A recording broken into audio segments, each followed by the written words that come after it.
Hello everyone. So now we'll start with this second part of the chapter 8, that is agriculture and horticulture. Right. So up to here we have done production of major crops. Now next. So trends in productivity. So there's a huge need to focus on productivity. Why? There's two reasons. See, the growing demand of food and other, obviously the food security purpose is concerned. Demand चूंकि gradually increase हो रही है due to the increasing population और multiple factors की वजह से, सो उस demand को कैटर करने के लिए क्या करना हमें पड़ेगा? We have to increase the production, right? So उस प्रोडक्शन को हम कैसे इंक्रीज करें? There are two ways. Number one, to increase the net sown area.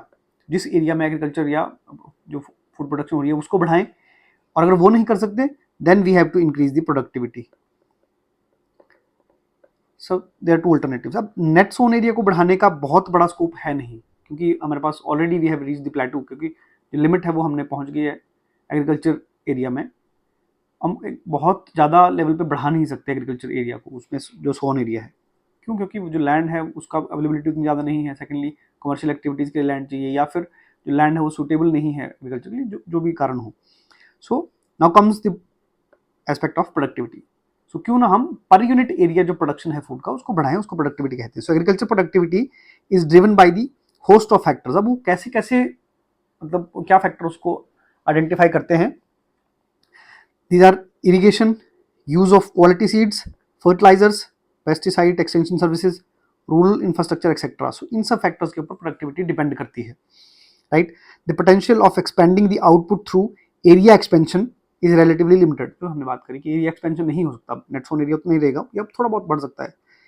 In terms of cultivable land, Himachal has already reach the plateau similar to the rest of the nation. ठीक है, तो already हम प्लेटू तक पहुंच चुके हैं, जो बहुत ज़्यादा स्कोप है नहीं एरिया एक्सपेंशन का, जो एरिया अंडर कल्टिवेशन है उसका.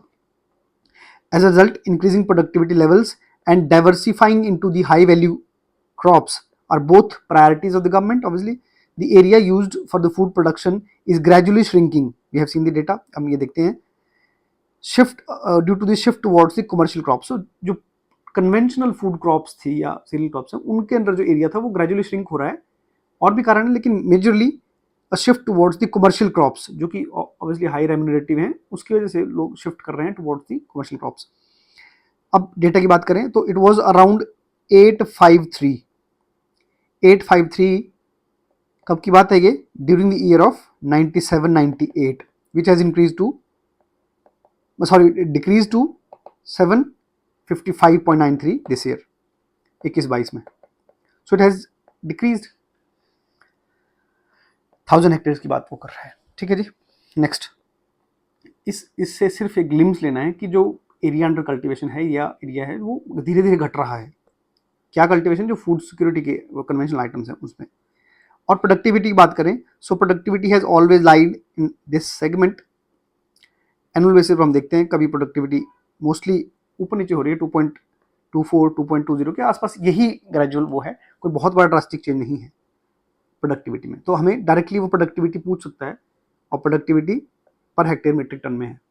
ऑलराइट, कैसे हम बढ़ाएं प्रोडक्टिविटी को? Now what we can do, उसके बारे में बात कर रहा है वो. पहला है जी हाई यील्डिंग वेराइटीज प्रोग्राम. तो ऐसा प्रोग्राम, ऐसी वेराइटीज को यूज करें जो हाई, इनकी यील्ड हाई हो. The use of quality seeds plays an important role in the raising the food production and productivity of the agriculture and horticulture crops. So emphasis has been placed on the distribution of high yielding crop, high yielding seeds. सो HYV seeds हैं, I am sure आप लोग जानते ही हैं. There was a term called green revolution.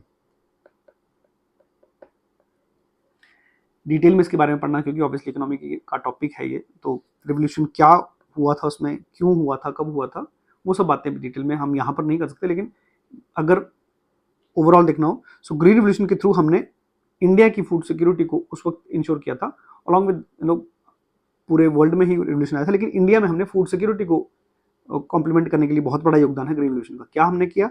So majorly और भी बहुत सारे इनिशिएटिव लिए गए, लेकिन उनमें से बहुत बड़ा एक योगदान था हाई यील्डिंग वैरायटी सीड्स का. ये नए नए सीड्स जो हमने बायोटेक्नोलॉजिकली डेवलप किए, उसमें बहुत सारी चीज़ें जो है हमने रिसर्च करके वैरायटीज़ में चेंजेस किए काफ़ी. ठीक है जी, जीन्स लेवल पे. तो उसके बेसिस पर बाद में जो सीड्स यूज किए गए, the productivity of those seeds was very higher, because of which the production was increase multi times over the years. ठीक है जी। हालांकि कुछ उसके पॉजिटिव भी है, नेगेटिव भी है। पॉजिटिव में ये आप देख सकते हैं कि फूड सिक्योरिटी के लिए बहुत ज़रूरी था उस वक्त। ठीक है, क्योंकि इंडिया इंडिपेंडेंट हो चुका था, लेकिन फिर भी we were in a way dependent for the food on the developed country, specially the USA. एक स्कीम थी, आप आई एम श्योर आपको पता होगा, name was PL480। So USA used to give the food, so called जो food items थी उनको third world countries को सप्लाई करते थे। एक स्कीम थी इस तरह से। अब वो कितना क्वालिटी क्या था, लेकिन खैर we were dependent on the developed countries. So उसके हिसाब से एक कंट्री के लिए फूड सिक्योरिटी इंश्योर करने का बहुत बड़ा एक योगदान था ग्रीन रेवोल्यूशन का। साथ ही साथ जो फार्मर्स की इनकम को इंक्रीज करा। ठीक है जी। तो ओवरऑल सोशल वेलबींग जो है वो डेवलप हुई। लेकिन इसके साथ साथ जो मेजरली नुकसान थे वो ज़्यादा हैं। अभी हम अगर क्रिटिकल एनालिसिस का करते हैं, उसमें इकोलॉजिकल लॉस हम काउंट कर सकते हैं। Ecological losses such as the water table, क्योंकि हमने उस तरह के मेथड्स यूज़ करे जो बहुत उतने ज़ोरदार नहीं थे इकोलॉजिकली देखा जाए। ग्रीन रिवोल्यूशन के बेनिफिट्स देखते वक्त हमने हमेशा इकोनॉमिक बेनिफिट को फोकस करा and we ignored the ecological cost, right. For example the crops of rice और शुगर केन, तो हालांकि वो रेम्यूनरेटिवली पैसे के हिसाब से तो ठीक ठाक था, उसके सब जो बेनिफिट मिला फूड सिक्योरिटी के लिए भी, लेकिन साथ ही साथ जो इकोलॉजिकल कॉस्ट है, water table usage of water है by these two crops has resulted in the decreasing in fresh water levels in India. So ये सब कॉन्सिक्वेंसेज थे। और भी एरिया स्पेसिफिक था ग्रीन रेवोल्यूशन जो नॉर्थ इंडिया में है, खासकर north western Punjab, Haryana, UP, इन्हीं स्टेट्स को बेनिफिट मिला। बहुत सारे states eastern part of India, north eastern part, वो सब उससे मतलब टच नहीं वहाँ पर हो सका। उसकी वजह से एक रीजनल वेरिएशन क्रिएट हो गई इन दी फील्ड ऑफ एग्रीकल्चर। सो वो सब प्रॉब्लम है, लेकिन हम यहाँ पर एग्रीकल्चर में ग्रीन रेवोल्यूशन नहीं पढ़ रहे हैं। हम सिर्फ आइडिया के लिए बता रहे हैं कि हाई यील्डिंग वेराइटीज़ का बहुत बड़ा एक योगदान है प्रोडक्टिविटी को बढ़ाने में। वहाँ से हम लेसन लेके फिर से प्रोडक्टिविटी को लेकर एक प्रोग्राम्स मतलब चला रहे हैं हाई यील्डिंग वैरायटी सीड्स का, वो हम सप्लाई कर रहे हैं, जिसके बारे में ये डेट आप पढ़ सकते हैं। नॉट मच, यहाँ से कुछ और जानने का नहीं। Then farms and development station of the agriculture department, ये हिमाचल की बात कर रहा है। सो हिमाचल में क्या है, कुछ ऐसे नए डेवलपमेंट स्टेशन बनाए गए हैं, जिसमें हम देखेंगे डेवलप 20 सीड मल्टीप्लिकेशन फार्म्स। ये डायरेक्टली प्रीलिम्स में क्वेश्चन आया है। So 20 seed multiplication farm, then 3 vegetable development stations, 3, then 2 potato development stations, right, and 1 ginger development station. So ये हम डेटा याद रखेंगे, 1 ginger, 2 potato, 3 vegetables and 20 seed overall seed multiplication farms है। ठीक है जी। और these government farms are used to multiply breeder seeds to acquire which are acquired from the ICR। वहाँ से सीड लेकर उनको मल्टीप्लाई करके बल्क नंबर में प्रोड्यूस करके then they are being distributed to the farmers of the state। ये वो बोल रहा है। Okay, next, consumption of fertiliser and subsidies on the fertilisers. देखिए, so fertilisers and pesticides has important role, वो हम देखते ही हैं। लेकिन अब क्या है कि जो कंजम्पशन है उसकी वो मल्टीपल फैक्टर्स पे डिपेंड करती है कि कितना यूज़ कर रहे हैं। देखिए, जरूरी तो है ही ऑब्वियसली फर्टिलाइजर को यूज़ करना फॉर द क्रॉप प्रोडक्शन, और ये भी ग्रीन रेवोल्यूशन में एक मेजर पार्ट था। फर्टिलाइजर का यूसेज भी उस वक्त बहुत बड़ा था, केमिकल फर्टिलाइजर का specially. But the consumption depends on multiple factors such as the land under cultivation, the type of crops which we are using, cropping pattern क्या है, cropping intensity, soil type, condition of the agroclimatic condition हो गया जी, the ability of the farmers to purchase irrigation and other। so इस तरह से बहुत सारे factors हैं जो उसका यूसेज डिपेंड उसके ऊपर करता है। ठीक है जी, जो हम यहाँ पर देख रहे हैं। एक यहाँ पर इंपॉर्टेंट चीज़ देखने की ये है that the consumption of fertilizers has increased from 23,664 metric ton to 57, right. So more than doubled, 30 सालों में डबल से ज़्यादा हो गया है। लेकिन अब ग्रेजुअली हम यहाँ से देखते हैं, so we can see from this one this increase, so where here we have reach the 65,241। ठीक है जी, टोटल जो मीट्रिक टन में हम यूसेज कर रहे थे। उसके बाद ग्रेजुअली लास्ट 2 सालों से फर्टिलाइजर जो केमिकल है उनका यूसेज धीरे धीरे घटना स्टार्ट हुआ है। You can see here, not बहुत बड़ा चेंज नहीं लेकिन फिर भी घटा है।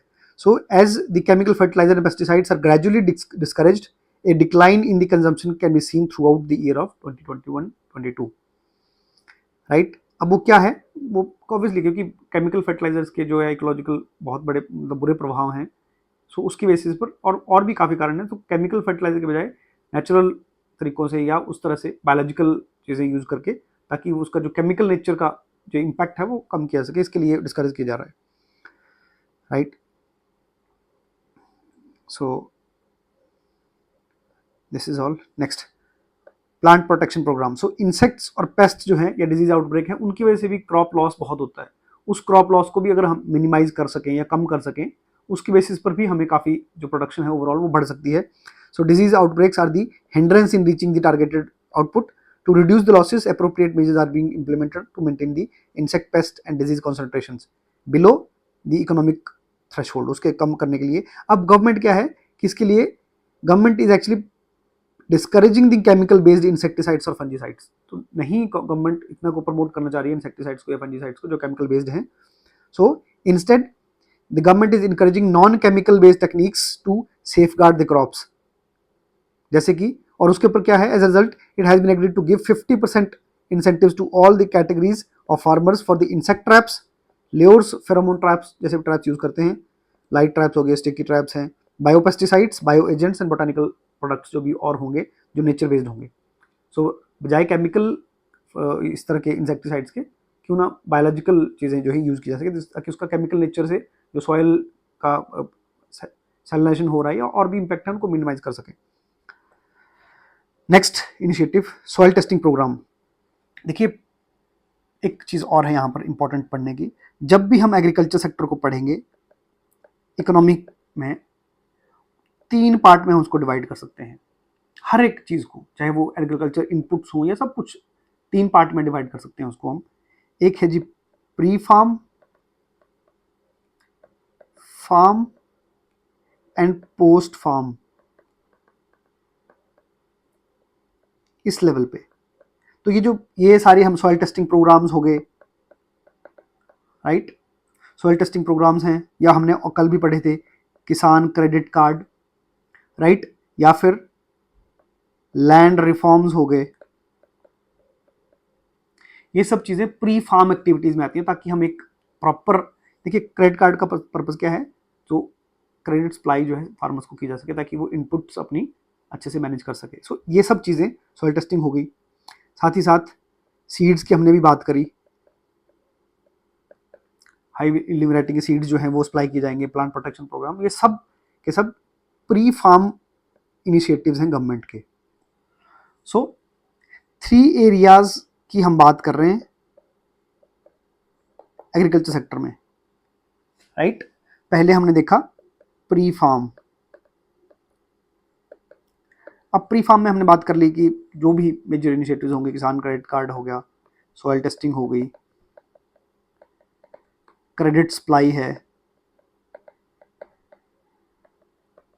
उसके लिए हमने एग्जांपल के तौर पे गवर्नमेंट स्कीम किसान क्रेडिट कार्ड है, और भी काफ़ी सारे इनिशिएटिव्स हैं, राइट। सिमिलरली सीड्स हो गए, ठीक है, उसमें हाई यील्डिंग वैरायटी के सीड्स हैं, या उस तरह से और भी गवर्नमेंट को, क्योंकि चाहिए कि जो जितने भी फार्मर्स हैं उनको क्वालिटी सीड्स जो है प्रोवाइड कर सके। Similarly goes with second step. मैं सिर्फ आपको प्रॉब्लम्स बता रहा हूँ और उस तरह से गवर्नमेंट के इनिशिएटिव, देखिए हम बहुत डिटेल में अब यहाँ नहीं कर सकते, सिर्फ आपको मैं हिंट के तौर पर एग्रीकल्चर सेक्टर को पढ़ने का वो बता रहा हूँ। सेकंड है जी फार्म। फार्म लेवल पे गवर्नमेंट क्या काम कर रही है, फार्म मतलब जब आपने सो कर दी सीड एक बार, उसके बाद क्या क्या चीज़ें जो है ध्यान रखने की है, उसके लिए गवर्नमेंट क्या कर रही है। जैसे सबसे इंपॉर्टेंट है सोइंग के टाइम पर मैकेनाइजेशन। सो मैकेनाइजेशन, फार्म मैकेनाइजेशन की बात कर रहे हैं। जितना हो सके वहाँ पर एडवांस टेक्नोलॉजीज हम यूज़ करें, मशीन्स यूज़ करें, ताकि उसकी वजह से जो है जो सोइंग का प्रोसेस है या फार्म का जो ऑपरेशन है वो स्ट्रीमलाइन हो सके, या वो जेन्युइनली ईजी हो सके। उसके लिए गवर्नमेंट ऑफ इंडिया की एक स्कीम है, देखिए बहुत सारी स्कीम हम बाद में करते भी हैं,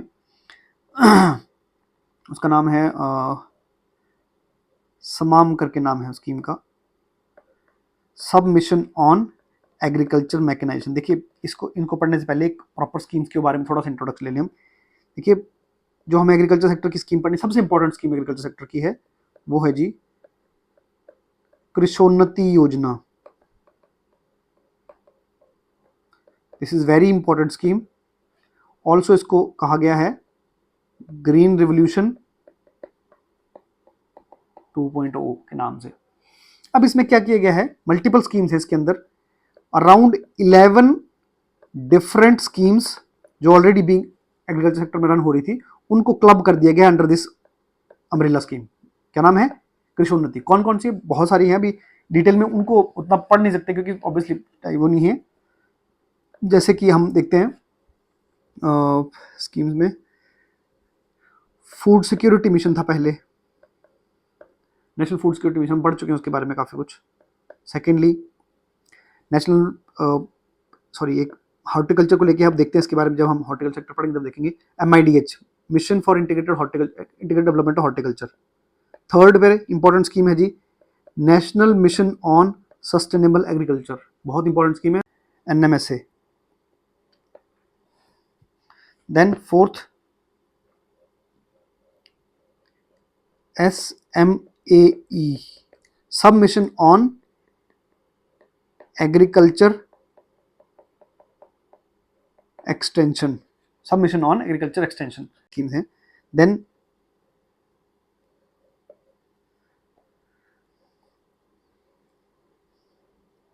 सब मिशन ऑन सीड्स प्रोटेक्शन, ठीक है जी, seeds and plants protection. Sixth sub mission on plant protection and plant quarantine, हम बाद में देख सकते हैं जो है। देन है IS integrated scheme for agriculture marketing, जो हमने कल शायद लास्ट क्लास में देखी भी थी, agriculture marketing. Then eighth national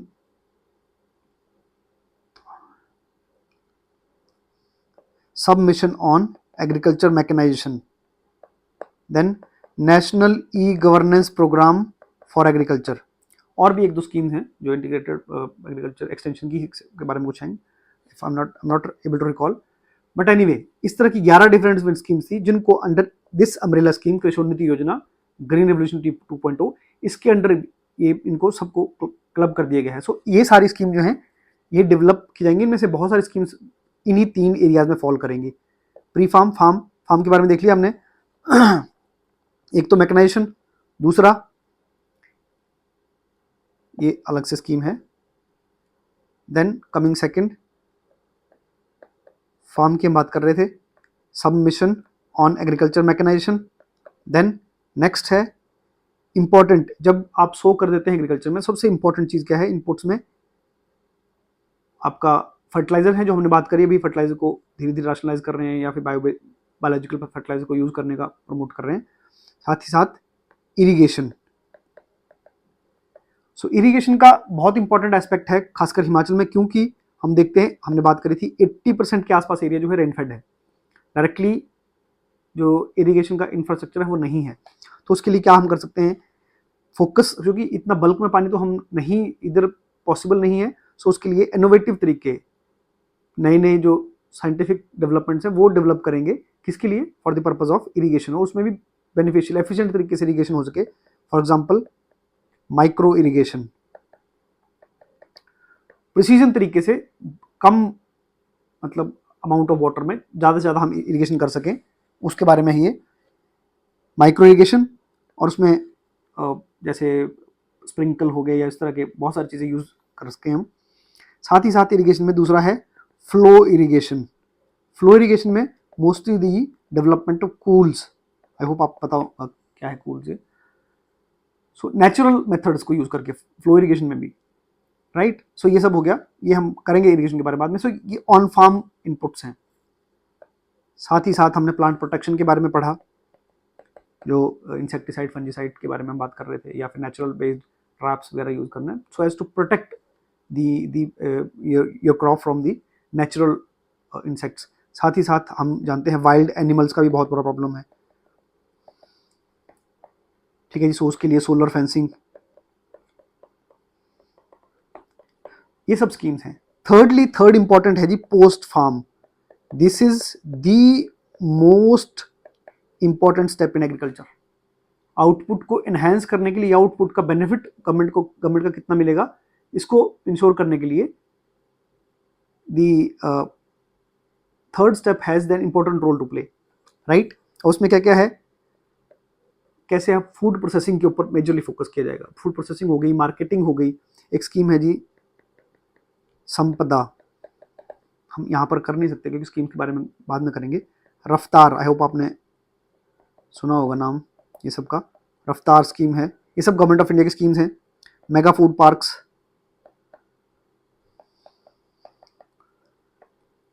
ultimate purpose क्या है, जो फूड प्रोसेसिंग इंडस्ट्री है उसको एनहांस करना, ताकि जो हार्वेस्ट के बाद पोस्ट हार्वेस्ट जो क्रॉप्स है उसमें वैल्यू एडिशन हो सके, ओवरऑल जो बेनिफिट है वो फार्मर्स को मिल सके। That is all. Now coming back, जो हमने समझा अभी उसी के बारे में ये डिटेल में बोल रहा है। सॉइल टेस्टिंग प्रोग्राम हमने जो करा था प्री फार्म एक्टिविटीज में, सॉइल टेस्टिंग बहुत इंपॉर्टेंट है। Department of agriculture has 11 seed, so department of agriculture has 11 soil testing laboratories, ठीक है जी। उसमें से 3 fertiliser and seed testing laboratories हैं, 2 बायो कंट्रोल लेबोरेटरीज हैं and 1 state pesticide testing laboratory है and 1 bio fertiliser production and quality control laboratory है। ये इंफ्रास्ट्रक्चर है for the purpose of soil testing के लिए। देख सकते हैं हम 11 सॉइल टेस्टिंग लेबोरेटरीज हैं and then 2 bio control laboratories, 1 state level pesticide testing laboratory and bio fertiliser production and quality control facility है। Department of agriculture offers free of cost जो है सॉइल टेस्टिंग जो फार्मर्स की जाती है। Purpose क्या है सॉइल टेस्टिंग का, 2 फोल्ड तरीके से। एक तो सॉइल में डेफिशिएंसीज कौन कौन सी हैं वो आइडेंटिफाई करना, based upon which the inputs that is fertiliser और वो सब चीज़ें दी जा सके। दूसरी चीज़ कि सॉइल किस तरह के क्लाइमेट में मतलब डेवलप हुई है और जो उसका टेक्सचर है या उसका जो न्यूट्रिएंट्स हैं दो support which type of agricultural crop, वो सब भी इनपुट जो है। ये सारे एक्सटेंशन प्रोग्राम होते हैं एग्रीकल्चर के, एग्रीकल्चर एक्सटेंशन, राइट, उसके लिए ये सारा कुछ है। साथ ही साथ ये लास्ट लाइन में पढ़ सकते हैं, the Himachal Pradesh government has introduced the soil testing as service under Himachal Pradesh public service act 2011, right. कुछ एक गवर्नमेंट इनिशिएटिव की बात कर लेते हैं पहले स्टेट लेवल पे, स्टेट गवर्नमेंट के इनिशिएटिव्स। पहली है जी मुख्यमंत्री कृषि संवर्धन योजना, नंबर 1 स्कीम है Krishi Sanvardhan Yojana. According to the expert group recommendations 8 ongoing schemes, programme जो थे of similar goals have been consolidated in the financial year 22-23 में to prevent activity of duplication, right. अब उसमें क्या है, 4 इसके मेजर कंपोनेंट हैं। Schemes has 4 major components. Number 1 cluster based vegetable production scheme, number 1। Number 2 input based umbrella scheme, उसमें सारी की सारी इनपुट जो हमने ऊपर देखी, जो भी फार्म इनपुट चाहिए होती है, जैसे सीड्स हो गया, यहाँ पर पार्ट 1 मिलियन नहीं होगा, यहाँ पर प्लांट प्रोटेक्शन मटेरियल की बात वो कर रहा है, एंड फर्टिलाइजर्स, ये सारी इनपुट्स को, जितनी भी इनपुट्स होती हैं उसके लिए एक umbrella scheme. Then strengthening the seed multiplication chain, जो सीड्स बनते हैं और किस तरह से मल्टीप्लाई करके उसका चेन को डेवलप करना, स्ट्रेंथन करना। And finally strengthening the laboratories. ये सब की सब स्कीम जो है मुख्यमंत्री कृषि संवर्धन योजना के अंडर जो है क्लब करी गई हैं। अब एक एक करके देखते हैं इनके बारे में। पहली स्कीम है जी cluster based vegetable production scheme. अब क्या है कि vegetable specially the green and leafy vegetables in particular provide the essential minerals, vitamins and thus are very vital part of the human diet and nutrition security, thereby contributing to the achievements of SDG 2 food security के बारे में, and hunger and ensure food security, improve nutrition and promote sustainable agriculture. ठीक है जी। अब क्या government कर रही है, कोशिश कर रही है कि क्लस्टर बेस्ड, देखिए वेजिटेबल्स को बाकी क्रॉप से कैसे डिफर होती है, क्योंकि उसमें amount of water vegetables fruits में बहुत ज़्यादा होता है। So due to the availability of the water, fleshy होती है वेजिटेबल्स, उसकी वजह से उनकी जो शेल्फ लाइफ है that is not much, right? So after harvest we have to immediately bring it to the market or it will perish, क्योंकि obviously जो water level है उसकी वजह से सब्जियां खराब हो जाती है बहुत जल्दी, तो जल्दी से जल्दी उनको मार्केट में लाना है, then they have to be sold in the market. उसके लिए क्या किया जाएगा, क्लस्टर बेस्ड अप्रोच लाई जाएगी, cluster based for the vegetables growing over the whole state, ये बनाएंगे धीरे धीरे, राइट। और स्ट्रेटजी एम की जाएगी to boost the development economically competitive vegetables and increase the income, क्योंकि ऑब्वियसली इससे इनकम ज़्यादा मिलती है, तो जल्दी से जल्दी जो मैक्सिमम इनकम ज़्यादा मिलती है तो उसकी वजह से फार्मर इनकम को हेल्प कर सकती है काफ़ी हद तक वेजिटेबल्स की। यहाँ पर एक लाइन देखिए, recent technical advancements in agriculture have highlighted the need for diversification indicating that vegetables are expected to provide farmers and state with the greater potential of quick economic growth. तो obviously क्योंकि पैसे ज़्यादा बन सकते हैं इसलिए vegetables को promote किया जा रहा है। सेकेंडली इनपुट जो हमने बात करी थी उसमें 8 डिफरेंट प्रोग्राम से वो हम देखेंगे। हाईली वेराइटिंग जो है सीड्स की वो हमने सप्लाई करनी है, बाकी और भी वैल्यू एडिशन करना है, branding of indigenous base varieties, ये सब है। मेजरली यही है कि जो इतनी भी इनपुट्स हैं उनको क्लब करके हम एक ही स्कीम के अंदर रन करेंगे। देन सीड मल्टीप्लिकेशन, देखिए कोई भी सीड है उसको हम 4 तरह से डिवाइड कर सकते हैं, nucleus seed, breeder seed, foundation seed and then certified seed. ये 4 स्टेजेस हैं बेसिकली सीड डेवलपमेंट की। न्यूक्लियस सीड मतलब जब इनिशियल उसकी रिसर्च स्टार्ट होती है, उसके बाद उसको ब्रीडर सीड बनाते हैं। ब्रीडर सीड मतलब उसको एक्चुअली वो सीड जो हमें चाहिए उसकी जो प्रोडक्ट मतलब वो बना हुआ है। देन ब्रीडर सीड जो सप्लाई किया जाता है स्टेट को या स्टेट गवर्नमेंट को from the research institutions such as the ICAR, वहाँ से ब्रीडर सीड आएगा और वहाँ पर फिर फाउंडेशन सीड जो उन फार्म्स होंगे वहाँ पर फाउंडेशन सीड बनाया जाएगा। फाउंडेशन सीड का मतलब क्या है, ग्रेजुअली ग्रो करते हैं उन सीड्स को, हेल्दी सीड्स को ग्रो किया जाता है और उन ब्रीडर सीड से फिर हम फाउंडेशन सीड जो है वो बनाएंगे। और ये जो फाउंडेशन सीड होते हैं ये फिर सप्लाई किए जाते हैं कुछ एक प्रोग्रेसिव या फिर मतलब जो नॉलेज बेस्ड कुछ फार्मर्स होंगे जो सीड डेवलपमेंट ही करते हैं अपने फार्म में, प्रोग्रेसिव फार्मर्स उनको बोलते हैं, उनको सप्लाई किया जाएगा और वो फिर बल्क में उन सीड्स का प्रोडक्शन करेंगे, उसको बोलते हैं सर्टिफाइड सीड्स।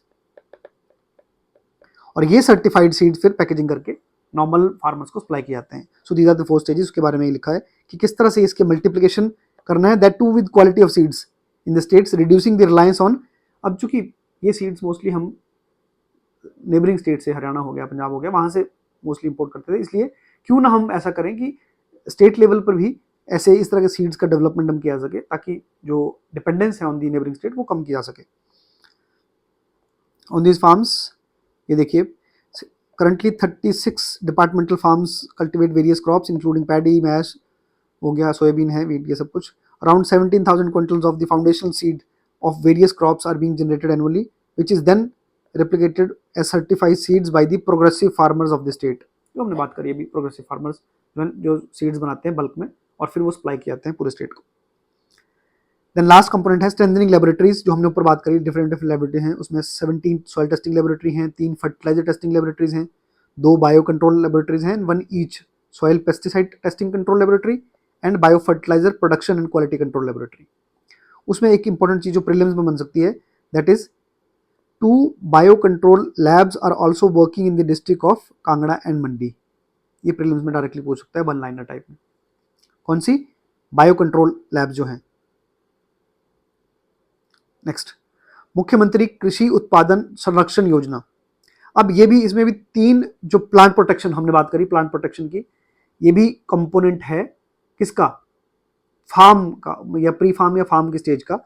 तो प्लांट प्रोटेक्शन के लिए भी 3 जो ऑलरेडी स्कीम चल रही थी उनको क्लब किया गया। Schemes that were already in place had a same goal were combined into single scheme called as Mukhyamantri Krishi उत्पादन संरक्षण योजना। उसमें कौन कौन सी है? पहली है जी सौर बसबंदी, solar fencing, number 1। Number 2 anti hail structure, anti hail nets जो हम जानते हैं एंटी हेल नेट क्या होते हैं। Then third is green house renovation scheme. Green house I am sure आपको पता ही होगा। अब चूंकि ग्रीन हाउसेज काफ़ी टाइम से चल रहे हैं हिमाचल में, सो ग्रेजुअली उसका जो इंफ्रास्ट्रक्चर है वो पुराना हो गया होगा, तो उस इंफ्रास्ट्रक्चर को अपग्रेड करने के लिए, सपोज जो शीट लगी होती है बाहरी ग्रीन हाउसेज के, वो पुरानी हो जाए, फट जाए, तो उस शीट को रिप्लेस करने के लिए कुछ एक सब्सिडी जो है गवर्नमेंट देती है। हम देखते हैं क्या है। सोलर फेंसिंग जानते ही हम, पहले एक ऑलरेडी स्कीम जो है उसकी चल रही थी सोलर फेंसिंग के लिए। Every year the state crops, हमने बात करी थी क्रॉप लॉस की due to natural reason obviously, उसमें वाइल्ड एनिमल वाइल्ड एनिमल्स या स्ट्रे एनिमल्स भी बोल सकते हैं, वो भी बहुत हद तक रिस्पॉन्सिबल हैं, मंकी हो गए या और स्ट्रे एनिमल्स हैं, स्ट्रे कैटल्स होती हैं, वो सब जो है they are responsible for the crop loss, right. So fencing के लिए गवर्नमेंट फाइनेंस करेगी under this scheme. A subsidy of 85% is granted if 3 or more farmers went to build the solar जो फेंसिंग है इकट्ठे होके, और अगर इंडिविजुअली करना है तो 80% सब्सिडी गवर्नमेंट प्रोवाइड करेगी। करना क्या है इसमें, फेंसिंग की जाएगी फार्म की और उसमें mild electric current which is solar based वो दिया जाएगा, ताकि सिर्फ उनको वाइल्ड एनिमल्स को या कैटल स्ट्रे कैटल को भगाया जा सके, उनको डराया जा सके। Encircling the farms will be enough to keep stray animals and wild animals and monkeys away from the farm. उनमें erection of barbed wire, chain link fencing, ये सब बातें हैं। सो नेक्स्ट है anti hail nets. So hails, जो कि बहुत सारा क्रॉप लॉस हेल्स की वजह से होता है, हेल स्टॉर्म्स वगैरह होते हैं, उनसे बचाने के लिए गवर्नमेंट इज फाइनेंसिंग, ये सब्सिडी देती है एंटी हेल नेट्स को डिस्ट्रीब्यूट करने के लिए। सो कृषि उत्पादन संरक्षण anti hail net structure scheme जो है being implemented by this state government. The plan is known as this anti hail nets. उसके बारे में इसे जानते हैं क्योंकि हेल्स की वजह से बहुत सारा क्रॉप लॉस, फ्रूट्स जो हैं खासकर जो अपर एरिया में हिमाचल में काफ़ी लॉसेस होते हैं प्लांट्स को, फ्रूट प्लांट्स को बेसिकली, सो उसके लिए काफ़ी इफेक्टिव है। Subsidy of eligible farmers, the subsidy of 80% is being provided by the state government. Next है जी ग्रीन हाउस रेनोवेशन, जो मैंने बताया आपको, द रिप्लेसमेंट ऑफ पॉलीशीट्स, और उसके लिए government is the component provides farmers 70% of the support for the replacement polysheets after 5 years of setting. 5 साल के बाद जब एक ग्रीन हाउस होगा, उसको 5 साल पुराना हो गया, उसके बाद शीट रिप्लेसमेंट के लिए 70% तक सब्सिडी जो है गवर्नमेंट प्रोवाइड करेगी, because the losses to the poly houses because of the catastrophes. Next C crop diversification is topic itself in the mains. So उसके लिए ये प्रोजेक्ट है, बहुत इंपॉर्टेंट है, कभी भी अगर डाइवर्सिफिकेशन का क्वेश्चन आता है तो वहाँ पर एज एन एग्जांपल हम ये स्कीम लिख सकते हैं। Himachal Pradesh crop diversification promotion project, और वो उसको फंड कौन कर रहा है, JICA, Japan international cooperation agency. External aided project है एग्रीकल्चर सेक्टर में। अब उसको 2 फेजेज में कंप्लीट किया गया है, ये कर रहे हैं। उसमें क्या करा जाएगा, to promote sustainable agriculture diversification, ठीक है जी, in prospective locations, the crop promotion diversification project of 321 crore assistance from JICA was sanctioned to implement.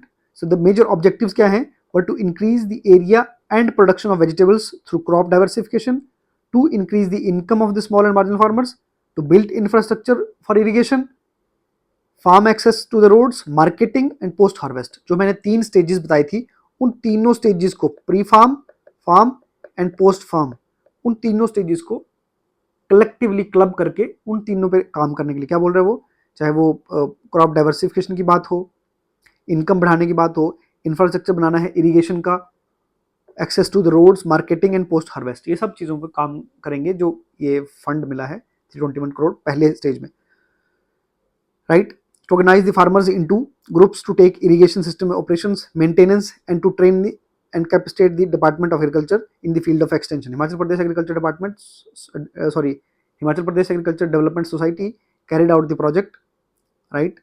और उसके अंडर क्या है, 210 के आसपास स्मॉल इरिगेशन स्कीम जो हैं, 29 kilometre connection roads, 23 collecting centres in Kangra, Mandi, Una, Bilaspur, यहाँ पर ये इंप्लीमेंट किया गया है। Just for the hint. Phase 2 में हम देखेंगे वही सेम सब चीज़ें। ये 20 करोड़ नए एलोकेट हुए हैं फाइनेंशियल ईयर 22-23 में। नेक्स्ट, मुख्यमंत्री नूतन पॉली हाउस परियोजना, ये पुरानी भी स्कीम है। So the protective cultivation is critical for enhancing the yield और productivity, right, and specially for the cash crops and high value जो क्रॉप्स हैं, चाहे वेजिटेबल्स होगी, उनको डेवलप करने के लिए जो प्रोटेक्टेड एनवायरनमेंट है या प्रोटेक्टेड एग्रीकल्चर है, कल्टिवेशन है, वो इंपॉर्टेंट है। So government of Himachal Pradesh से प्रपोज द न्यू प्लान मुख्यमंत्री नूतन पॉली हाउस परियोजना, totalling of 150 crore, spanning around 100 hectares of the state. अब इसमें क्या करेंगे, 5000 के आसपास पॉली हाउसेज डेवलप किए जाएंगे। 2 फेज में इसको कंप्लीट करेंगे। With first phase 2021-22, 22-23, 2522 poly houses will be built for the construction of poly houses, approved model जो बनाए जाएंगे, एंड देन उसके 85% सब्सिडी सपोर्ट दिया जाएगा, ठीक है जी। दिस इज नेक्स्ट, मुख्यमंत्री किसान एवं खेतीहर मजदूर जीवन सुरक्षा में, एक तरह की इंश्योरेंस स्कीम है खासकर उन लोगों के लिए जो एग्रीकल्चर एज ए ऑक्यूपेशन में इन्वॉल्व हैं। Started in 1516 with the goal of providing insurance coverage to the farmers and agricultural laborers in the event of suffering injury or death due to the operations in the farm machinery. So वहाँ पर किस तरह की casualty या फिर कोई ऐसा problem होती है तो उसके लिए पार्शियल एम्पुटेशन, परमानेंट हैंडीकैप और डेथ केसेस में depending upon the severity 10,000, 40,000, 1 lakh और 3 लाख तक का इंश्योरेंस कवर जो है फार्मर्स को मिलता है।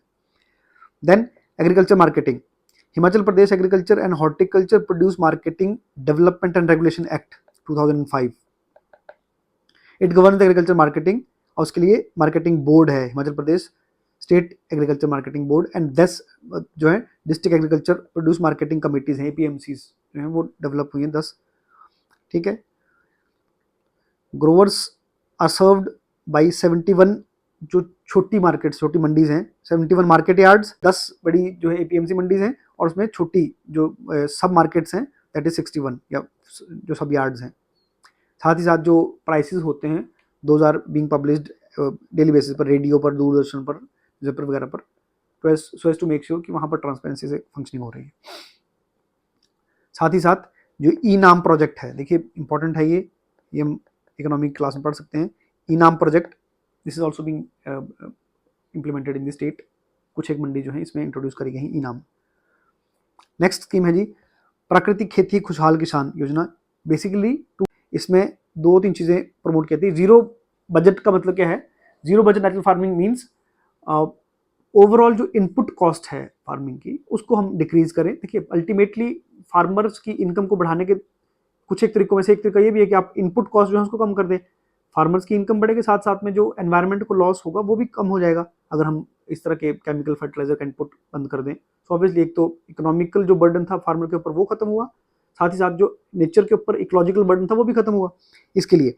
सो the department of agriculture and horticulture for the जो पर्पस क्या है, pesticide insecticides are utilised to deliver the biopesticides and bio insecticides, वो अब दिए जाएंगे, और जो केमिकल बेस्ड थे उनको डिस्करेज किया जाएगा इस स्कीम के अंडर, ठीक है जी। Till date 1,71,000 farmers have in the state have opted for this natural farming, spanning an area of 9496 hectares. Natural farming के ऊपर, जीरो बजट नेचुरल फार्मिंग के ऊपर डायरेक्ट क्वेश्चन आ चुका है जीएस पेपर 3 में, राइट, 8 मार्कर। सो स्कीम को directly important है पढ़ना, उसमें से यहाँ पर छोटा मोटा कुछ ऐड करते हैं डेटा। नेक्स्ट है जी जल से कृषि को बल, जल से इरिगेशन इंफ्रास्ट्रक्चर को डेवलप करना या उसको स्ट्रेंथन करने के लिए ये है। So under this project water for irrigation, check dams and ponds to be build as part of the programme. तो लोकल लेवल पर चेक डैम्स वगैरह या पॉन्ड्स वगैरह बनाए जाएंगे ताकि आने वाले जब इरिगेशन का टाइम आए तब वाटर अवेलेबिलिटी हो सके, ठीक है जी। साथ ही साथ इरिगेशन के लिए बिल्ड करना स्मॉल लिफ्टिंग स्कीम्स हैं, फ्लो इरिगेशन स्कीम्स हैं, उन सबको भी साथ में डेवलप करना। Community based modest water saving का अगर इंफ्रास्ट्रक्चर बन रहा है उसके लिए 100% सब्सिडी गवर्नमेंट शायद दे रही थी। Okay, so government bears the whole cost, right. Next flow irrigation scheme, हमने भी बात भी करी कूल्स के बारे में, राइट। सो कूल स्ट्रेंथनिंग द कूल in common areas undertaken under the scheme, 100% expenditure is borne by the government on community based work, right. Government has decided to grant 50% subsidy for the construction of bore wells और shallow wells अगर बनते हैं उसके लिए government also gives subsidy, right. next है जी राज्य कृषि यंत्रीकरण कार्यक्रम। अब क्या है यंत्रीकरण, मैं आपको बताई थी बात, जो 3 स्टेजेस हैं उनमें से फार्म मैकेनाइजेशन जो है फार्म स्टेज का बहुत इंपॉर्टेंट एस्पेक्ट है, क्योंकि मैकेनाइजेशन से एक तो जो इनपुट है वो कम होती है, कम इन द सेंस कि फार्मर के लिए ईजी होती है मैकेनाइजेशन, जितना मैकेनाइज फार्म होगा उतना ही ईजी होगा उस पर एग्रीकल्चर करना, right. So farm mechanisation involves the introduction of newly designed equipments and advance technologies to the farm और स्टेट फार्मर्स के लिए, और उसके लिए डिपार्टमेंट जो है इंश्योर कर रहा है कि सब्सिडाइज रेट पर इस तरह के टूल्स और मशीनरी जो है अवेलेबल करवा सके फार्मर्स को। अब उसमें क्या है, government is offering 40% to 50% subsidies on the additional equipments जैसे chaff cutters, maize shellers, wheat threshers, sprayers, brush cutters, इस तरह से। अब एक इंपॉर्टेंट एस्पेक्ट इसमें और भी है यांत्रिकरण कार्यक्रम में, कि हमने शायद लास्ट क्लास में देखा भी था, agri business centres.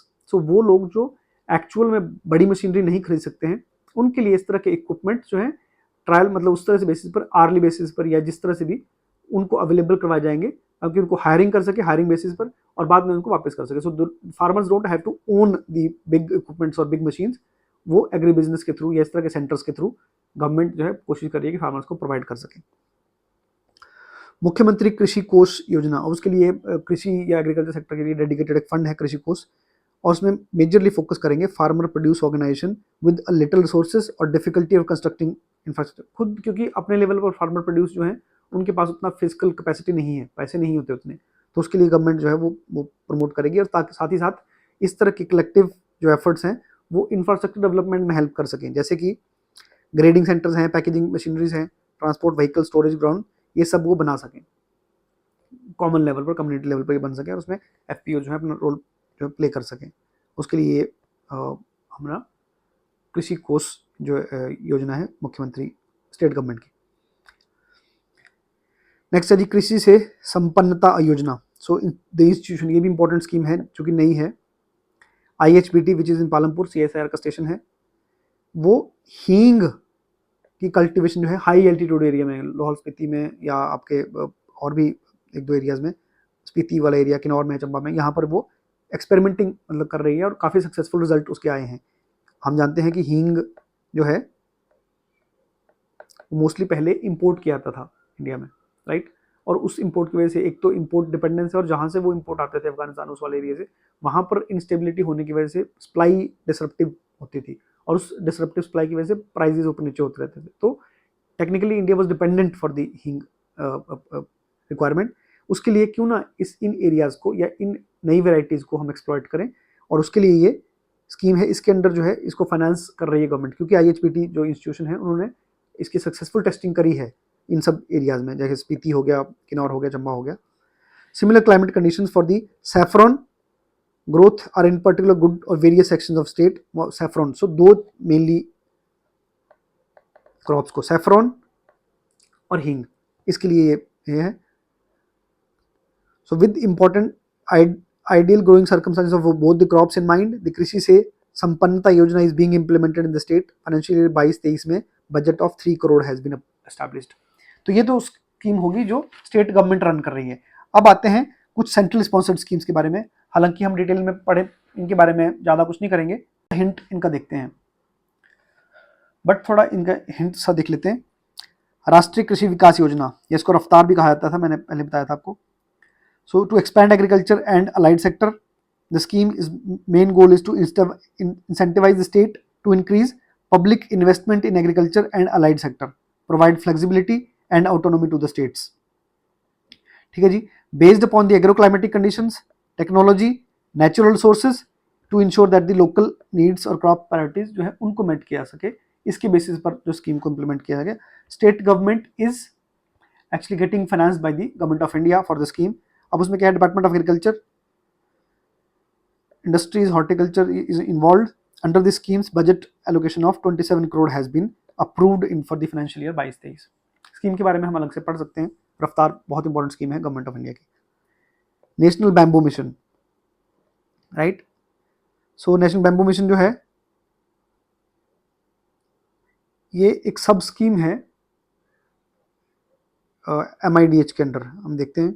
Okay, so National Bamboo Mission was reorganized on 25th of 2018. The main goal of the mission is to increase the area under bamboo cultivation, plantation for non-forest government।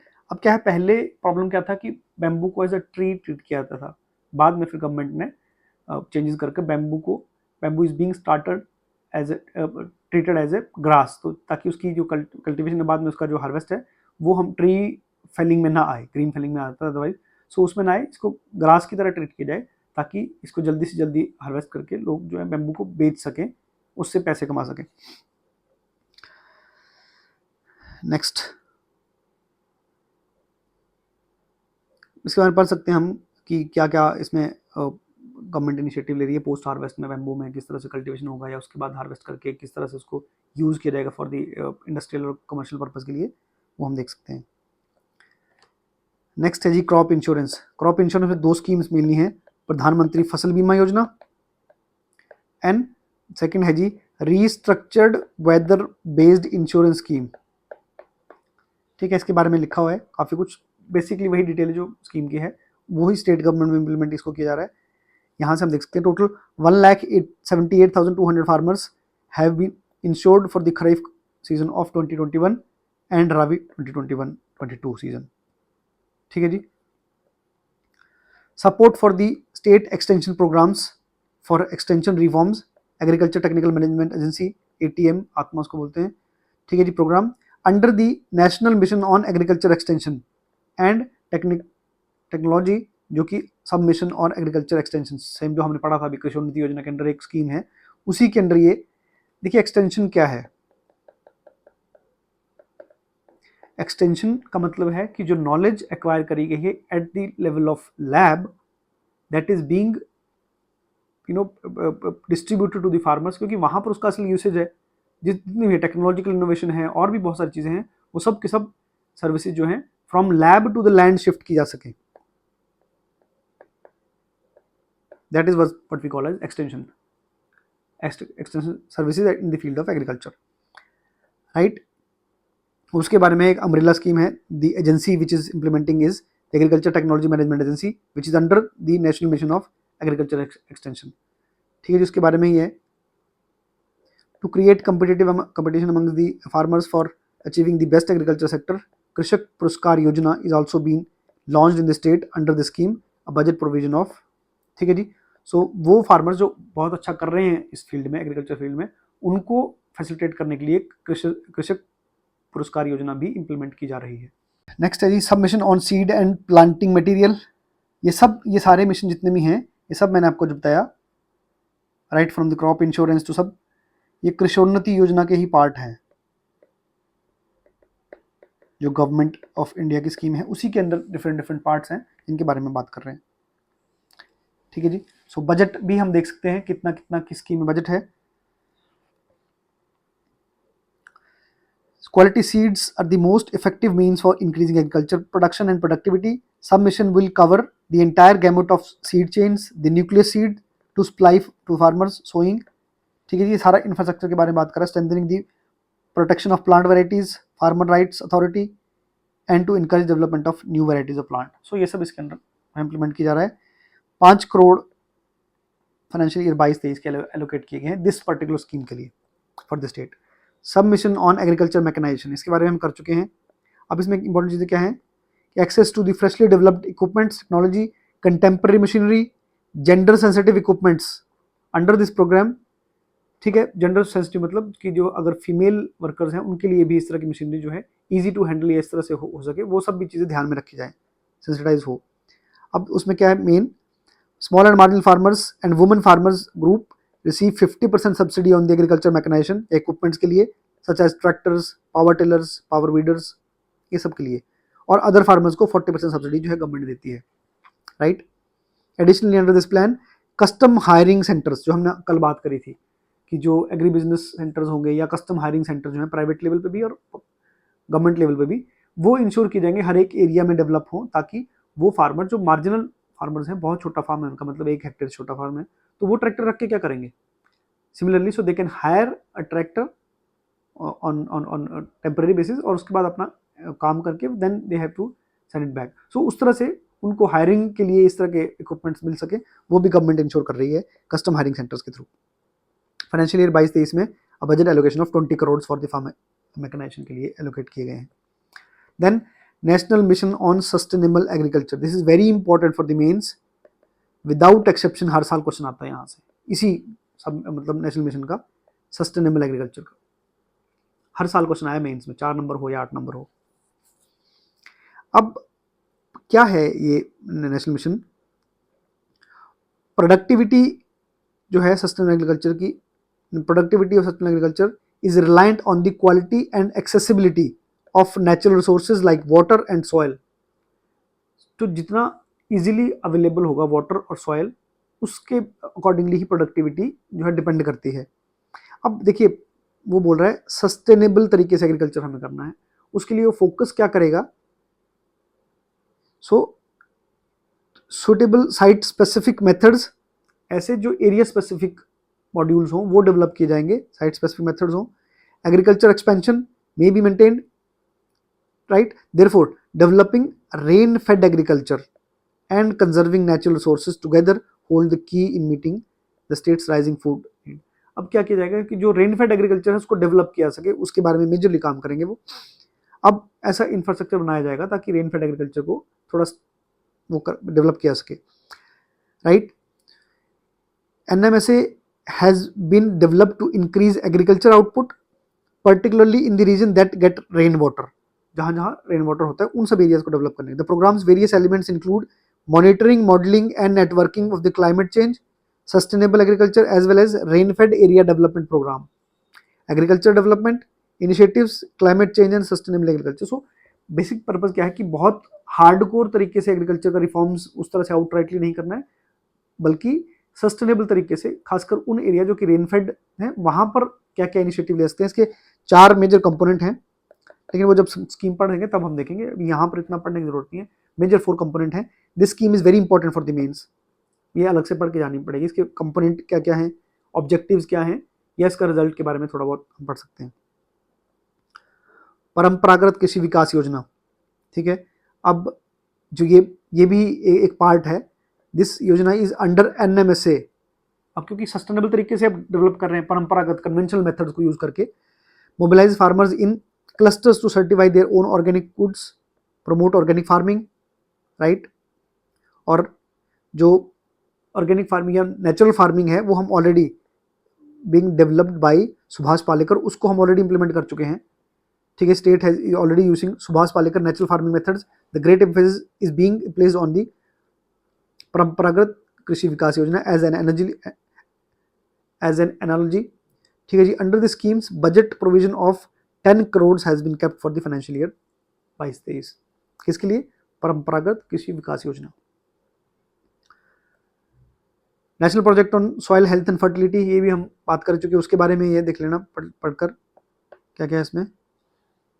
So land usage, soil का certification, वो सब चीज़ें इसमें आएंगी।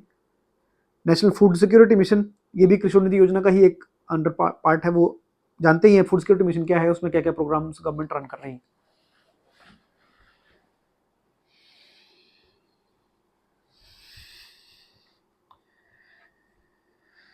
ठीक है जी, क्या है बोल रहा है वो 22-23 में अगर देखें, the provision of 698 lakh has been made for the cultivation of rice, maize, pulses, wheat and nutri cereals. साथ ही साथ total 29 lakh has been granted for the NMSA rice, 228 lakh for the wheat and 155 lakh for the maize. और इस तरह से pulses के ऊपर भी ये एलोकेशन किया गया है। Himachal Pradesh has been included in this mission to boost wheat, maize, pulses, rice and nutri cereals output productivity. Under this mission 9 district जो है वो कवर किए गए। ये थोड़ा प्रीलिम्स के लिए इंपॉर्टेंट हो सकता है। अब क्या है कि 9 डिस्ट्रिक्ट कौन कौन से कैसे हैं? व्हीट के लिए सारे डिस्ट्रिक्ट्स हैं एक्सेप्ट 3। कौन कौन से? शिमला, किन्नौर और लाहौल स्पीति। क्यों? क्योंकि वहां पर व्हीट का प्रोडक्शन उतना नहीं है। सिमिलरली 2 डिस्ट्रिक्ट्स फॉर राइस, क्योंकि राइस जो है 2 ही डिस्ट्रिक्ट में होता है, दैट इज कांगड़ा एंड मंडी, तो उन डिस्ट्रिक्ट्स को राइस के लिए इंक्लूड किया गया है। Then finally your 9 districts for maize. अब मेज के लिए भी एक्सेप्ट शिमला, किन्नौर एंड लाहौल स्पीति, क्योंकि वहाँ पर मेज भी नहीं होता। तो ये मेन 9 डिस्ट्रिक्ट्स जो हैं, व्हीट के लिए 9 और अपना मेज के लिए, और 2 district for rice, that is Kangra and Mandi, and all the district for the pulse and nutri cereals. This mission assist the cluster demonstration, distribution of certified seeds, micro nutrients, plants and सब कुछ ये हम देख सकते हैं। 9 crore has been total made available in the year of financial year 22-23। Then Pradhan Mantri Krishi सिंचाई योजना for the irrigation, जो हम बात कर रहे थे, main focus area is micro irrigation projects, हर खेत को पानी, ठीक है जी। अब इसके जो कृषि विकास योजना है, इसके बहुत सारे एस्पेक्ट हैं। पहली बात तो कि हर एक फार्म जो है वहां पर वाटर अवेलेबिलिटी या फिर इरिगेशन के वाटर की अवेलेबिलिटी करनी है, मीन्स हर खेत को पानी। It means the irrigation infrastructure at every farm तक, चाहे किसी भी लेवल का हो, लेकिन वो पहुंचाना है। दूसरी बात, अब चूंकि पानी आपने पहुंचा दिया, लेकिन क्या वो पानी एफिशिएंटली यूज हो रहा है, ये भी सरकार को मॉनिटर करना है। ऐसा नहीं है ना कि इरिगेशन के नाम पे कुछ भी पानी को जो वेस्टेज करते जाएं। सो उसके लिए क्या करेंगे हम? So improve on farm water use efficiency to reduce the wastage, of water, enhance adoption of precision irrigation and other water saving technologies. So उसमें एक स्कीम है, साथ ही उसको बोलते हैं पर ड्रॉप मोर क्रॉप। तो दो कंपोनेंट हुए कृषि सिंचाई योजना के, एक तो अपने हर खेत को पानी पहुंचा दिया, और जो पहुंचाया गया वाटर है उसमें भी पर drop more crop, water use efficiency जो है बढ़ानी है। और वो कैसे करेंगे वो हम देखते हैं।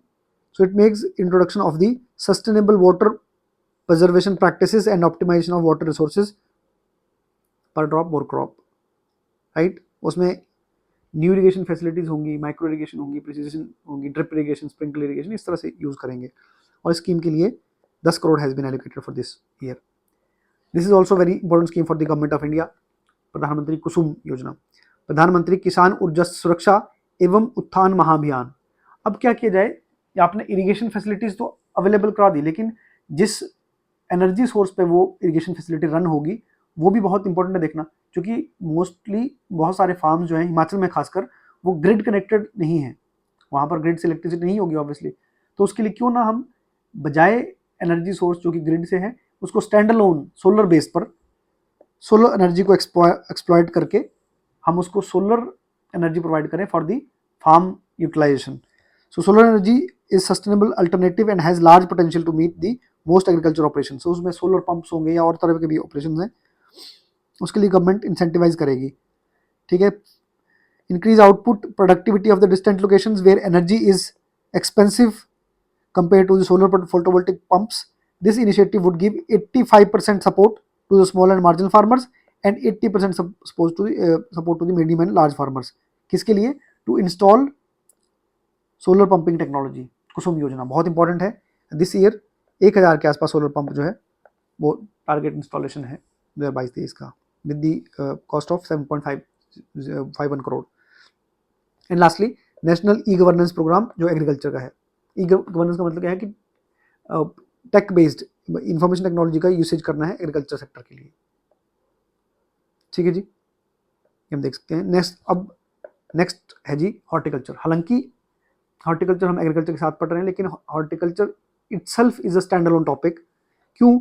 Over the years there has been a structural shift in the cropping patterns in the state. Horticulture sector is growing at the faster pace than the agriculture itself towards making Himachal a major horticulture hub. तो horticulture आने वाले time में एक major hub बनने वाला है Himachal. The returns from the horticulture sector per unit land are way higher as compare to the agriculture. So horticulture की जो रिटर्न है पर यूनिट एरिया देखा जाए तो बहुत ज़्यादा है कंपेयर टू एग्रीकल्चर। इसी वजह से हॉर्टिकल्चर एकदम बहुत इंपॉर्टेंट बन गया है। साथ ही साथ alternative involving less risk assure higher incomes to the farmers. Risk जो है जो इन्वॉल्व होते हैं नेचुरल रिस्क हो गए क्रॉप लॉस के, वो भी रिलेटिवली कम है कंपेयर टू द एग्रीकल्चर। अब अगर हिमाचल की बात करें, ideally suited for the growth of temperate to sub tropical fruits due to, अब क्या है क्योंकि हिमाचल में डाइवर्स रेंज है एग्रोक्लाइमेटिक रीजन्स की, चाहे वो एल्टीट्यूडनल वेरिएशन की वजह से हो या और भी काफ़ी कारण है उसकी वजह से, topographical changes and altitudinal differences.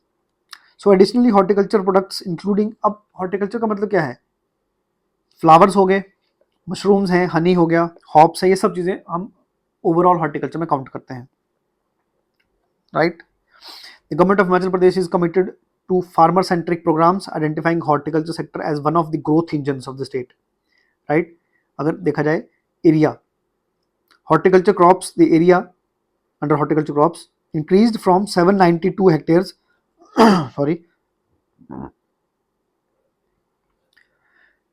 in 1951-52 to 2,35,785 hectares in the year of 21-22 में। सो इतना इंक्रीज हुआ फ्रॉम 792 से 2 लाख के आसपास, 2.5 लाख के आसपास जो है area under horticulture. The area under horticulture state is contributing 26% of the total agriculture area. Total agriculture area 8 lakh की something, whereas the sector contributes 22% of the in terms of value produce agriculture crops में, right. ये हम देख सकते हैं between the year 2007 and 8 to 21-22 area under horticulture crops has seen a growth of 17%। So area जो है that has seen the growth of 17%, धीरे धीरे बढ़ रहा है एरिया अंडर हॉर्टिकल्चर। और मेजरली हॉर्टिकल्चर क्रॉप्स कौन कौन सी हैं, एप्पल हो गया, फ्रूट्स में खासकर मैंगो है, ऑरेंज है, पियर, प्लम, पीच, गलगल, apricot, these are major horticulture crops, especially the fruits. अब उन में भी सबसे बड़ा शेयर जो है वो एप्पल का है। Apple is the most important fruit in Himachal state, Himachal को एप्पल बाउल भी बोलते हैं, which constitute around 48% of the total area. जो हॉर्टिकल्चर के अंडर एरिया उसका 48% किसमें है, एप्पल कल्टिवेशन के लिए, and around 81% of the total fruit production. जो टोटल फ्रूट प्रोडक्शन है उसमें एरिया में 48% और फ्रूट प्रोडक्शन के लिए 81% रिस्पॉन्सिबल है, which only one fruit that is one crop, that is apple. During the financial year 21-22, area under apple has increased from 400 hectares in 51-52 to 1,15,000 in the financial year 21-22. So from 400 से 1 लाख के आसपास hectare, 1,15,000 hectare के आसपास जो है area बढ़ गया from in last 70 years, ये बोल रहा है. The fluctuation in the production of apple during the last few years have attracted the attention of government. The state is trying to explore and harness a vast horticulture potential of the hill states through diversified horticulture production. अब ये भी state government चाह रही है कि किसी एक crop के ऊपर डिपेंड होना आउटराइटली इतना ठीक नहीं है, यहाँ पर भी हमें डाइवर्सिफाई करने की जरूरत है और बहुत सारे क्रॉप्स, फ्रूट्स हो गए, टेम्परेट फ्रूट्स में, सब टेम्परेट में, ट्रॉपिकल फ्रूट्स में, वो सब हमें एक्सप्लोर करने चाहिए, डाइवर्सिफाई करना चाहिए. Area under temperate fruits other than apple has increased from 900 hectare in 60-61 to 27,000 hectare. अब ये हालांकि उतना ज़्यादा नहीं जितना एप्पल है, लेकिन फिर भी बड़ा है. नट्स एंड ड्राई फ्रूट्स ये हुआ 231 हेक्टेयर से बढ़ के 9,786 hectare. And similarly the citrus and other सब tropical fruits have seen increase from 1,225 hectare to 26,096 hectare. And other fruit जो है वो 600 हेक्टेयर से 56,000 के आसपास हेक्टेयर में बढ़ चुका है एरिया. ये पिछले 50 साल में क्या इतना एरिया बढ़ा है उसकी बात कर रहा है. ओवरऑल फ्रूट आउटपुट में देखा जाए वो 7 lakh ton in the year financial year 21-22, while the total fruit production for the financial year 22-23 जो है दिसंबर तक का डेटा के हिसाब से 7.93 लाख टन जो ऑलरेडी हो चुकी है. So it was plan to put 1,556 hectares of new space under the fruit production during the financial year 22-23, but only 1,549 was brought under the plantation. So almost it was done. 4.40 lakh fruit plants of various kinds were distributed up to December 2022. Not very much important. ये वाला chart हम important है, ये बना सकते हैं answer में कभी भी. अब ये देखिए जो green portion indicates the Apple which involve 81.2% जो है टोटल फ्रूट का प्रोडक्शन. उसमें से बाकी सब ट्रॉपिकल फ्रूट्स हैं 7%, देन टेम्परेट फ्रूट्स हैं 7%, नट्स एंड ड्राई फ्रूट्स हैं 0.5% और सिट्रस है एक फ्रूट जो कि 4.3%. So after Apple second biggest contribution किसी एक प्लांट का है, तो वो सिट्रस फैमिली के वो हैं. उसके बाद ट्रॉपिकल फ्रूट्स हैं, देन टेम्परेट फ्रूट्स हैं, so on and so fourth. सब मिशन ऑन एग्रीकल्चर मैकेनाइजेशन जो हमने ऊपर बात करी थी, समाम द मिशन अंडर कृषोन्नति योजना. Under this, the farmers are given support in the form of back-ended subsidies to help farmers to acquire variety of modern farm equipments and tools. Himachal State Agriculture Department is the nodal department. Scheme को implement करने के लिए 21 crore has been allocated. So this is to be implemented and 4,272 farmers were benefited up to December 2022. छिटपुट point है horticulture के बारे में, basically 2-4 point है वो हम याद कर सकते हैं. 86,186 metric ton C grade apple जो है वर्थ 90 करोड़ का, that was procured. C grade का मतलब क्या है कि जो थोड़ा लोअर ग्रेड का, जो मार्केट में उतना फेमस नहीं होगा, वो उसको प्रोक्योर करके उसका फिर डेरिवेटिव प्रोडक्ट्स जो हैं वो बनाते हैं, जैसे कॉन्सनट्रेट जूस हो गया या जो भी हो गया, जैम हो गया, पिकल्स हो गया, वो सब चीज़ बनाई जाती हैं, जूस हो गया.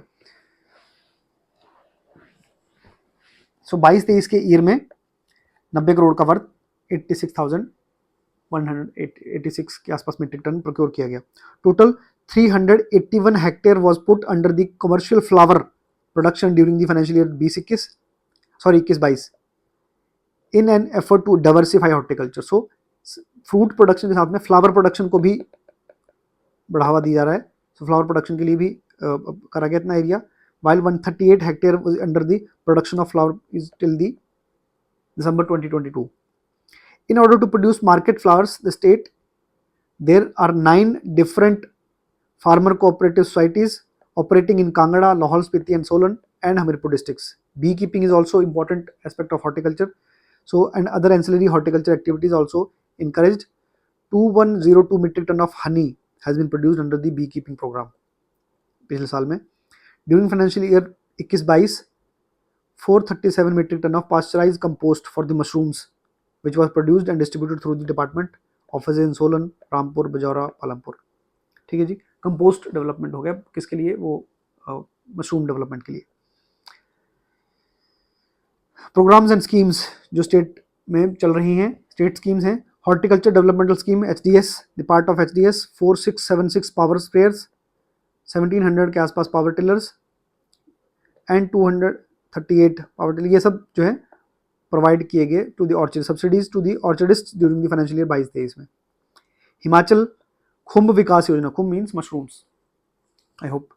सो Solan is called as mushroom city, काफी मशरूम होता है. So high yielding varieties was introduced in financial year 19-20 to encourage the growth of mushrooms in the industry in the state. ठीक है जी. और उसके लिए 3 करोड़ के आसपास का फंड है. In accordance to the योजना 4 units have been created for providing the 104 farmers thus far developed. Basically mushroom development के लिए क्या क्या प्रोग्राम चल रहे हैं, यही है mainly. Khumb Vikas Yojana mainly targeting the enhancing the mushroom production. Next है the anti hail nets scheme, जो कि हॉर्टिकल्चर में बहुत इंपॉर्टेंस है एंटी हेल नेट्स का. The installation of anti hail net schemes up till December 31st, 2022 9 crore of these funds have been spent. Himachal Pushp Kranti योजना जो हम ऊपर देखा था फ्लावर के लिए, देखिए this is all for diversifying the horticultural field, right. चाहे वो मशरूम हो गए, हनी हो गया, हॉप्स हो गया, आपका फ्लावर्स हो गया, ये सब. सो इसके अंदर 3.5 करोड़ के आसपास यूटिलाइज्ड ये number to promote commercial floricultures farming in the state and to provide employment to skilled and unskilled employed. Mukhyamantri Madhu Vikas Yojana for the honey, ठीक है. Similarly produced quality fruit crops increasing the production of increase honey production and other bee products, ये सब बनाई किसके लिए scheme है. कृषि उत्पाद संरक्षण, ठीक है जी. हमने पहले बात करी उत्पाद संरक्षण के लिए ये कमेंट. अब उसमें कुछ एक स्कीम्स हैं सेंट्रल स्पॉन्सर्ड जो स्टेट गवर्नमेंट के थ्रू इंप्लीमेंट की जा रही है. सबसे इंपॉर्टेंट उसमें स्कीम है MIDH, डायरेक्टली मीन्स में आई थी ये इस बार स्कीम. MIDH हर बार आती है. So mission for integrated development of horticulture, right. इसके अंदर बहुत सारी स्कीम्स हैं जो पूछी जाती हैं बार बार.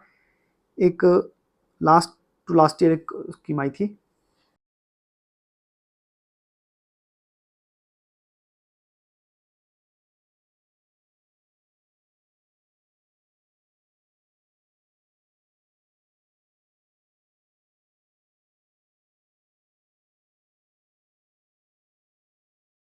प्रोजेक्ट चमन,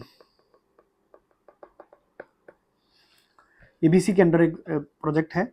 इसमें GIS बेस्ड टेक्नोलॉजीज को यूटिलाइज किया जाएगा फॉर द हॉर्टिकल्चर डेवलपमेंट. हम डिटेल में स्कीम को पढ़ सकते हैं बाद में भी, बट ये स्कीम MIDH के बारे में काफ़ी कुछ पूछा जाता है.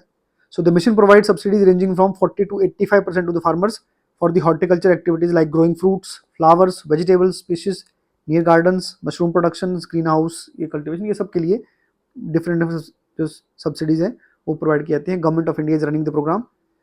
सो दिस इज, ये हम देख सकते हैं. Financial year 22-23 funds amounting to 38 crore have been approved, out of which 9 crore has been received to the government of India at first instalment.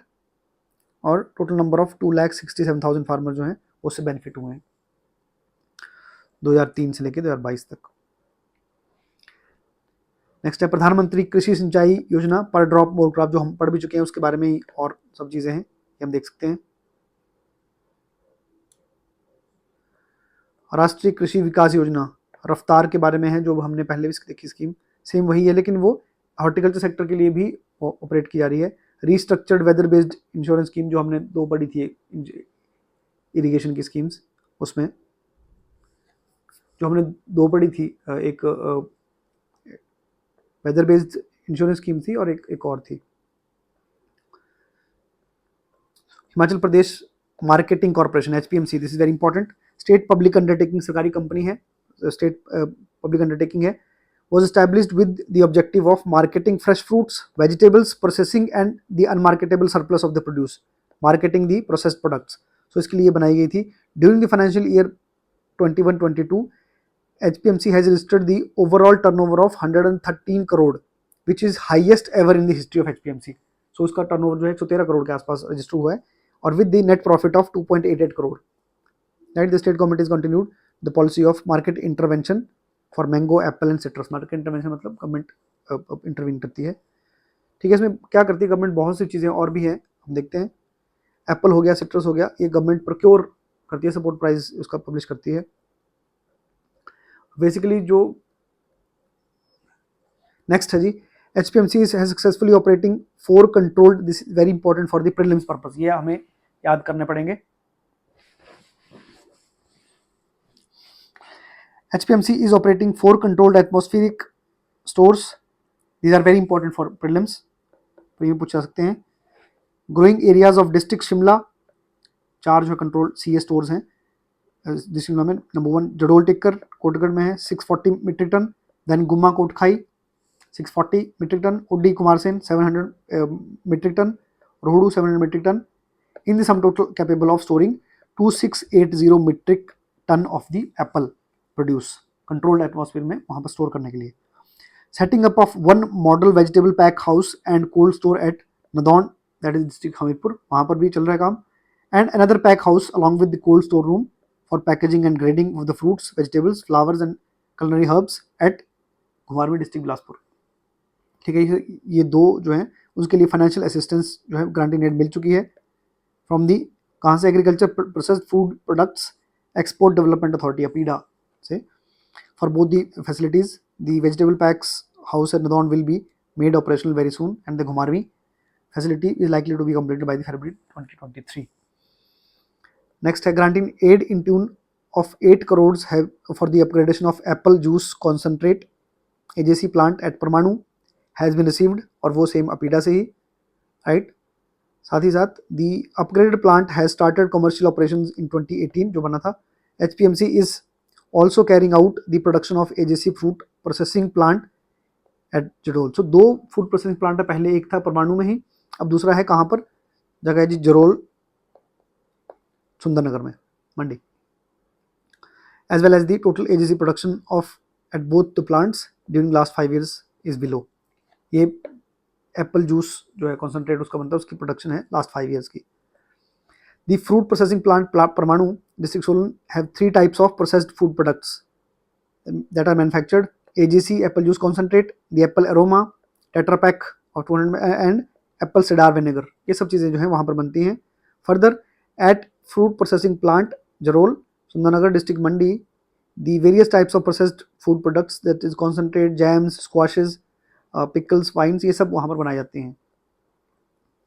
ठीक है जी. During financial year 21-22 FPP Jarol about 365 metric ton of processed food products were manufactured. हालांकि इतना detail में शायद नहीं पूछा, लेकिन आपको आइडिया होना चाहिए कि फ्रूट प्रोसेसिंग के 2 प्लांट हैं, that is 1 in Parwanoo and second is Jadol Sundernagar. This is very important, ये हम पढ़ सकते हैं. परमाणु में red wine and other fruit wines at Jarol, ये कंपनी का नाम भी पढ़ सकते हैं आप, शायद पूछ लें. माउंटेन बैरल होगी ये कंपनी, और एक MSPH4 है. PH4 जो है वो परमाणु में, और जो माउंटेन बैरल है that is Jarol. HPMC has planned to enhance the existing capacity of grading, storage and processing of different fruits produced in the state through World Bank funded Himachal Pradesh horticulture development project. उसके under जो है facility जितनी भी हैं ये fruit processing की, इसको बढ़ाने का जो प्लान है.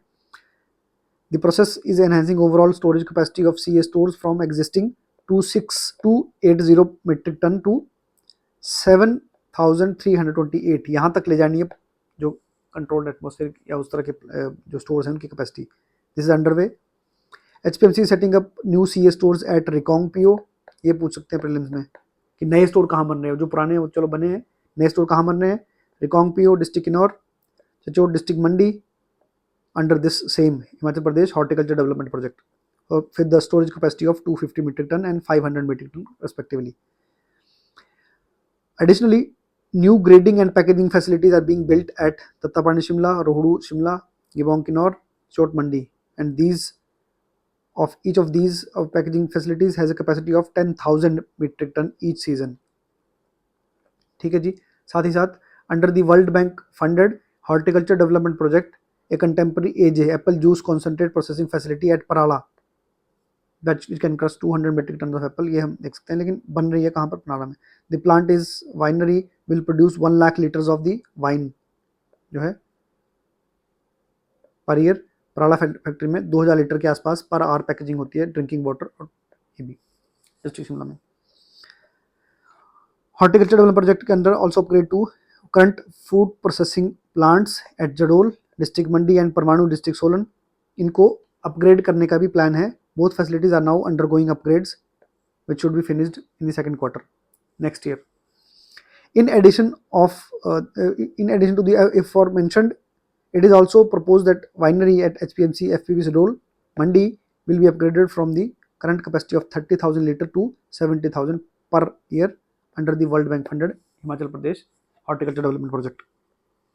Lastly, in order to for better serve its customer, HPMC has recently opened 2 new retail locations at Jodel.